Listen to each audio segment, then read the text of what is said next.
Bueno, a ver, a ter investigación e investigadores altamente competitivos nas universidades non só axuda a mellorar a docencia, sino que tamén aporta certa competitividade e certo cambio de mentalidade nos estudiantes. Ese é o que fan as grandes universidades, non? Antes puxen o exemplo de Harvard, pois volvo a poñelo, o de Stanford, o Columbia, etcétera, non? Todas estas universidades son boas porque teñen unha masa crítica investigadora moi potente. E iso fai que o entorno, que a mentalidade do entorno cambie poderosamente, non só a docencia. E as universidades españolas teñense que dar conta de que hai que empezar a promover a captación de investigadores que se dediquen certas horas á docencia ou que teñan máis ou menos horas de docencia, pero que ou que haga investigadores que non teñan realmente docencia e se dediquen a investigar e xerar máis, digamos, competitividade dentro da propia universidade.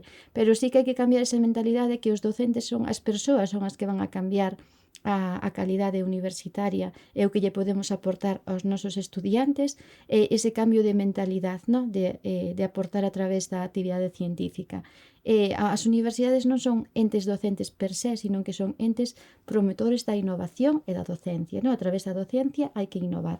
Entonces, bueno, hai que cambiar un pouco esa mentalidade a nivel nacional para facer universidades moito máis competitivas e que cambien moitísimo máis o entorno do que xa cambian agora mesmo.